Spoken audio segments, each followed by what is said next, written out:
That was my flip-flop, I swear. There are only two reasons why you're addicted. Think about it this way. If you were to put your hand on a hot stove, what would be the two reasons that you would leave it there? Because that is what self-destructive behavior is. It's hurting yourself. And so the first reason why we can leave our hand on a hot stove is simply because we are unconscious. We are not paying attention. This is like the first stage of addiction, where we don't actually realize that we have a problem. We continue to engage in unconscious behavior, unaware of the damage and the suffering it is causing to ourselves, to our life, and to the people around us. Perhaps in this stage we even justify to ourselves. We have Stockholm Syndrome and say, oh, well, I need to do this for this reason, or it helps me with this. And because we only want to see what we want to see, we are ignoring the truth. It took me years to realize that weed was extremely detrimental to my life. It's funny, whenever I would buy weed, I would always say, I'll only smoke at night after the gym, and I'll use it for meditation purposes. And that would go good for about one day. And after the day, I would generally smoke first thing as soon as I woke up.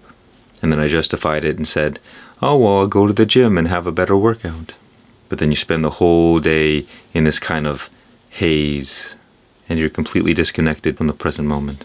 So it's important to be honest with yourself and embark on a journey of self-discovery.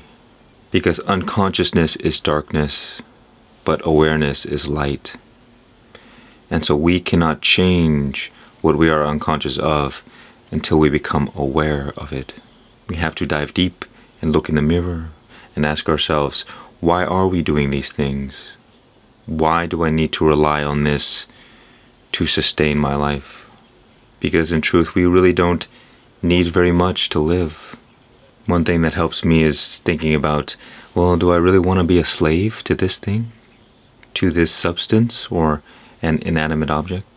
Or to other people, or to whatever? Because whatever we are a slave to, that is going to rule our life and send us down paths that we probably don't want to go down. It's better to have a strong desire for freedom, and that can help perpetuate becoming free from all of our slavery. And so to cure the first stage of addiction is to become aware of ourselves, to begin questioning why we do the things that we do. And then we can realize the things that I am doing is actually causing great harm. You begin to see the consequences of your actions more and more, because we are always creating our reality no matter what, by the things that we give our energy to and the things that we focus on. And we can stay in this kind of victim identity our whole lives, where we say, it's always somebody else's fault. It's always something else that is doing this to me. And that is a recipe for disaster. Because you cannot change when you are a victim. You have to take responsibility for your life as a creator. And if you are experiencing problems and things that you do not want, then you have to change who you are. And in doing so, you will attract a different life. And so the second reason, maybe we've evolved from the first stage, maybe we are aware that there's a problem, but we simply can't stop doing it. We know it's bad for us, we know it creates harm, but we just can't do it. So why is this? What is going on here? And the reason that we can keep our hand on that hot stove is because we are trying to destroy ourselves. Because unconsciously we want to be hurt. We feel like we deserve it. That is why they say death from addiction is really suicide. Because the fact of the matter is, people who love themselves don't engage in self-destructive behavior. And so there is some part deep within us that yearns for self-destruction, that wants to die, that doesn't want to live. And so in both these cases, the illness is the same and the cure is the same. Because unconsciousness is darkness, it is chaos, it is death. And consciousness is awareness, it is light, and it is life. So where life is, death is not. And where death is, life is not. They can't be in the same place at the same time. So what happens is that throughout our life, we have traumatic experiences, and this creates energy blockages in our body and in our psyche. And because energy is the force of life, wherever energy is not, death takes its place.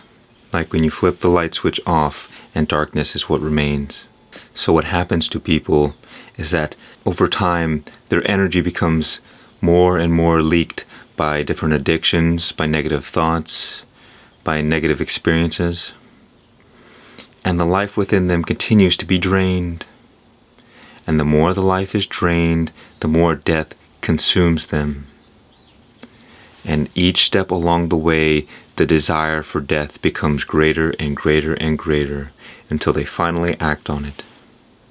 That is the source of all suicide and all evil and violent acts in the world. Because when you are consumed by death, you become a force of death. And with death comes suffering and misery and pain. And when you are in harmony with life, you become a force of harmony, and you make the world a better place. So, awareness is the cure, light, life, energy. On a practical level, we engage in moving the body, doing exercise, circulating our energy. On a deeper level, we have to face our trauma and remove the energy blockages. We have to release these trapped emotions within us. Because stagnant emotions are stagnant energy. Know that it is not you that desires to live or desires to die, but it is the life or lack of it within you. The more life you have, the more you're in love with life, the more you're inspired and motivated and you have the desire to live.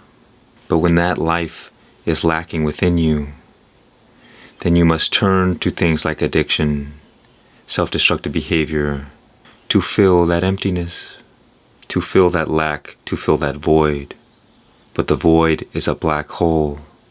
So every time you feed it, it gets bigger. And so you need more to get the same result, to get the same feeling, but it never truly satisfies.